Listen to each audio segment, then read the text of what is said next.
Dhanbad Lok Sabha seat से कांग्रेस प्रत्याशी अनुपमा सिंह आज अपना नामांकन दाखिल करेंगी। अनुपमा सिंह के नामांकन में सीएम चंपाई सोरेन और पूर्व सीएम हेमंत सोरेन की पत्नी कल्पना सोरेन शामिल होंगी और साथ ही राज्य सरकार के कई मंत्री सत्यानंद भोक्ता और आलमगीर आलम भी नामांकन के दौरान मौजूद रहेंगे। नामांकन के बाद मेमको से गोल्फ ग्राउंड तक रोड शो का आयोजन भी किया जाएगा।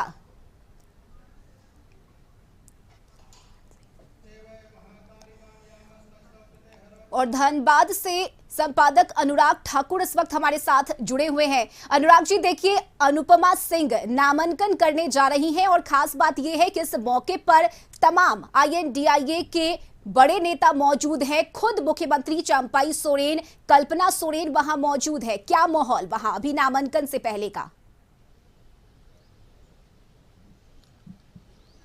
जी रश्मि, बिल्कुल 1 बजे का नामांकन करने का समय था, लेकिन फिलहाल उसे थोड़ा सा विलंब किया गया। अभी तक वो पहुंची नहीं है, लेकिन इससे पहले अनुपमा सिंह बेरमो अपने ढोरी स्थित स्टाफ क्वार्टर से निकल चुकी है। वहां पे वो मंदिर जाती हैं, पूजा करती हैं, उसके बाद स्वर्गीय राजेंद्र बाबू के प्रतिमा पे माल्यार्पण करती हैं और उसके बाद यहाँ के लिए वो रवाना हो चुकी हैं और कुछ ही देर में वो मेमको मोड़ से आगे जो जिला समरनालय है वहां पहुंचेंगी और अपना नामांकन पत्र दाखिल करेंगी। और इसके साथ ही हम भी इस वक्त यहीं पे मौजूद हैं और यहाँ पे उनके समर्थकों का हुजूम है। काफी लोग यहाँ पे भीड़ भी मौजूद है क्योंकि आज वो नामांकन करने जा रही हैं और उसके साथ ही उनका साथ देने आ रही हैं पूर्व मुख्यमंत्री हेमंत सोरेन की पत्नी कल्पना सोरेन, जो खुद गांडे से उम्मीदवार हैं विधानसभा चुनाव उपचुनाव जो होने हैं। उसके बाद मुख्यमंत्री चंपाई सोरेन पहुंच रहे हैं, मंत्री आलमगीर आलम पहुंच रहे हैं, सत्यानंद भोक्ता पहुंच रहे हैं। अभी अभी खबर आई है कि मंत्री आलमगीर आलम और सत्यानंद भोक्ता चॉपर से यहां पहुंचेंगे एयरपोर्ट पे और कल्पना सोरेन बाई रोड रांची से धनबाद आ रही हैं। तो वो लोग सभी लोग यहां से नॉमिनेशन करने के बाद मेमको मोड़ से फुटबॉल ग्राउंड जाएंगे, जहां पे जनसभा को संबोधित किया जाएगा, जहां पे रैली है और वहां पे कल्पना सोरेन भी, इंडिया गठबंधन के तमाम जो नेता हैं वो लोग भी रहेंगे। उसके साथ सभी को सभा को संबोधित करेंगी और एकजुट होने का वो संदेश भी देंगी। जैसे कि गिरिडीह में भी उन्होंने जब जनसभा किया था तो खूब गर्जी थी वहां भी कल्पना सोरेन और उन्होंने कहा था कि जेल का ताला टूटेगा, हेमंत सोरेन छूटेंगे। और इसी पे हमारे साथ यहाँ पे कुछ समर्थक भी मौजूद हैं क्योंकि नॉमिनेशन करने का वक्त अब होने चला है। अनुपमा सिंह नॉमिनेशन करने आ रही हैं यहाँ पे आज और कल इन्होंने भी किया था ढुल्लू में। तो कैसे देखते हैं, क्या कंपटीशन टफ नहीं है? नहीं, कहीं भी कोई कंपटीशन नहीं है।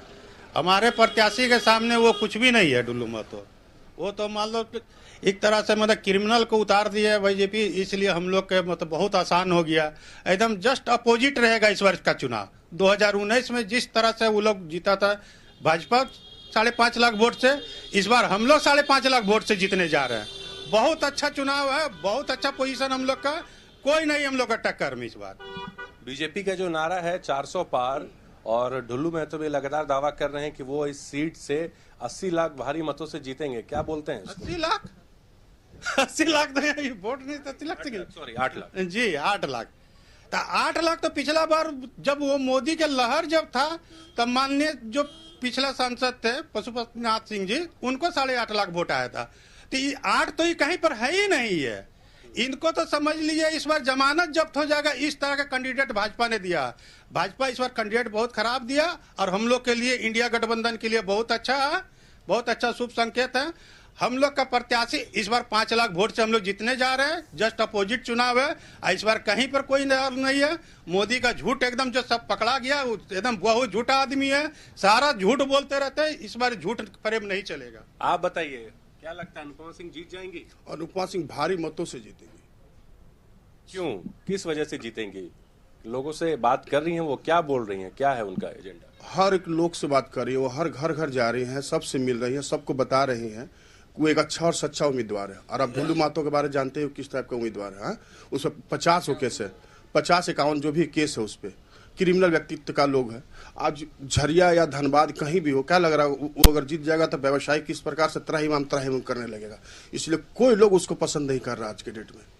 और अगर जीतेगी तो सिर्फ और सिर्फ अनुपमा सिंह ही जीतेगी, आपको हम बता दे रहे हैं। आज कोई नहीं है टक्कर में। तो जिस तरीके से रश्मि आपको मैंने सुना है कि सभी लोग का दावा है कि अनुपमा सिंह भारी मतों से जीतेंगी, कांग्रेस के सभी समर्थक हैं। अब देखने वाली बात ये होगी, खैर वो तो चुनाव बताएगा, लेकिन अभी से कुछ ही देर में वो आ रही है, नॉमिनेशन करेंगी। बिल्कुल उनके अनुराग साथ, जी, देखिए नतीजे जब आएंगे तब ये पता चलेगा कि किसकी सह होती है और किसकी बात। लेकिन इससे पहले अनुपमा सिंह के जो समर्थक वहां मौजूद है उनमें एक उत्साह है, क्योंकि लगातार आईएनडीआईए की तरफ से एनडीए पर हमले किए जा रहे हैं। खास करके जो कार्रवाई चल रही है, जिस तरह से पूर्व सीएम पर कार्रवाई हुई, इसे लेकर कल्पना सोरेन भी मुखर होकर सामने आ रही है।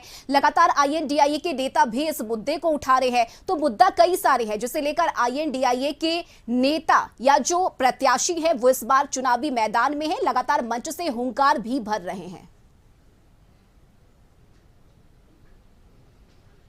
जी बिल्कुल, जिस तरीके से कल्पना सोरेन ने गांडे उपचुनाव को लेकर जो नामांकन दाखिल किया, उसके बाद जिस तरीके से उन्होंने जनसभा को संबोधित किया था, वो काबिले तारीफ थी। जिस तरीके से वो हुंकार भर रही है, और एक तरीके से कहा जाए तो रश्मि, उन्होंने अपना पॉलिटिकल कैरियर की शुरुआत, राजनीति में एंट्री परसों मारी है, क्योंकि जब उन्होंने नॉमिनेशन फाइल किया, इससे पहले वो जेएमएम की नेत्री थी, लेकिन अब वो जीत के विधायक बनेंगी और हो सकता है आने वाले दिनों में झारखंड की मुख्यमंत्री भी बनेंगी। जैसा कि उन्हें प्रोजेक्ट किया जा रहा है। गिरिडीह विधायक सुदीप सोनू ने इशारों में कहा ही था कि आप एक विधायक नहीं चुन रहे हैं, आप सीएम के समकक्ष एक उम्मीदवार चुन रहे हैं। तो ये काफी बड़ा बयान उन्होंने दिया था, और इसी वजह से और कल्पना सोरेन को माना भी जा रहा है कि आने वाले दिनों में वो मुख्यमंत्री भी बन सकती हैं। और जिस तरीके से प्रखर होकर वो लोगों से बात कर रही हैं, लोगों तक कनेक्ट कर रही हैं, लोगों से केंद्र के तानाशाह रवैये के विरुद्ध जो उन्होंने मुहिम छेड़ी है, और वो काबिले तारीफ है। अब देखने वाली बात यह होगी कि बिल्कुल अनुराग जी, देखिए कल्पना सोरेन लगातार एक्टिव है, लेकिन आज जो नॉमिनेशन की प्रक्रिया हो रही है,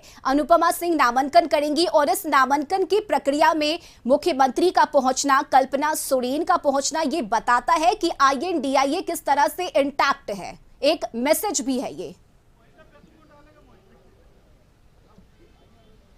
जी बिल्कुल, मैंने आपको पहले भी बताया कि यही दिखाने की कोशिश हो रही है, और कल्पना सोरेन भी बार बार यही कह रही हैं कि गठबंधन बहुत मजबूत स्थिति में है। बीजेपी कितने भी दावे कर ले कि गठबंधन में फूट है, कभी भी टूट हो सकती है, ऐसा कुछ नहीं है, और वो बार बार मन से यही संदेश देने की कोशिश कर रही हैं। और इसीलिए आज अनुपमा सिंह के नॉमिनेशन में सभी लोग पहुंच रहे हैं, और यहाँ से गोल्फ ग्राउंड में जो ये जनसभा है, उसमें कल्पना सोरेन आज फिर गरजेंगी, अनुपमा सिंह के पक्ष में और लोगों से वोट मांगेंगी। और इसके साथ साथ उन्होंने जो मुहिम छेड़ी है, वो भी उसको भी लगातार वो आगे बढ़ाती आ रही हैं, क्योंकि वो खुद एक कैंडिडेट हैं।